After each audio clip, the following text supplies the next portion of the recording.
What pitfalls have you noticed writers fall into when they don't plot? Hmm.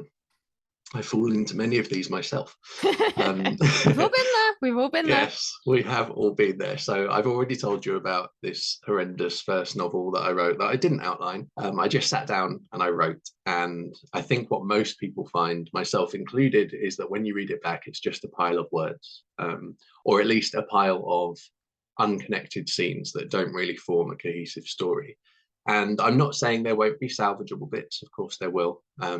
Nobody's that terrible a writer that nothing can be salvaged, but characters will, my characters particularly felt so flat. They all sounded the same, and they all sounded like me, which is not great for character creation. As I've said, no storyline. It's just a collection of vignettes or scenes that don't really make sense when you put them together. And most importantly, the locations and the setting, it's like I plucked them from anywhere. They didn't have any emotional impact. They weren't related to the story in any way, really. And they weren't that well described because I think, people think of world building and they instantly think fantasy. But even if you're a contemporary romance author, you're going to have to world build. Yes, everyone knows what a coffee shop looks like, but do they know what your coffee shop looks like? They're the things that bring your story to life in a way that aren't generic and that can really immerse readers in the story. So they're the pitfalls. It comes down to flat characters, flat story, and flat settings. I was reminded yesterday when I had a call with GM White, who we've had on to talk about cover design, about one of my sort of famous stories among listeners of this podcast, which is Poppy Winslow and how she finds out who the murderer was. And I hadn't written on my post-it note who the murderer was.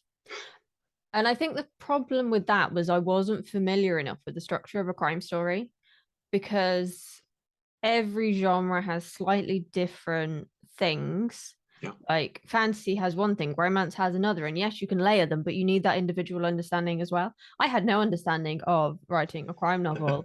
And like for some people, they can find out who the murderer is at the end, and that's fine. And they've laid all these breadcrumbs. I laid no breadcrumbs at all. Yeah. I had no idea who the murderer was. It changed 3 times because I didn't know. And in the end, it ended up being the main character who was an unreliable witness the whole time, which sounds like a really good twist, but it would like it was one of the worst things I've ever written, genuinely. Like the story, the characters were fine.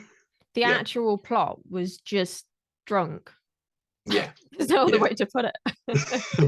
And that's a good point too. It's not just learning the basics of plotting. There are genre specific things. And in the book, I do try and draw examples from many, many different genres. So the inciting incident in a romance, which is going to be a meet cute where the love interest meet for the first time, is not going to be the same as an inciting incident in a thriller, which might be that, I don't know, the protagonist's entire family gets murdered. They're very, although we use the same terminology to describe these things, the genres do have their own expectations that we should adhere to if you're actually wanting to sell and market your books. And if you don't adhere to them, they will lynch you, especially if you write romance or sell it Yes, as they romance. will. They will. Like that's just a fact.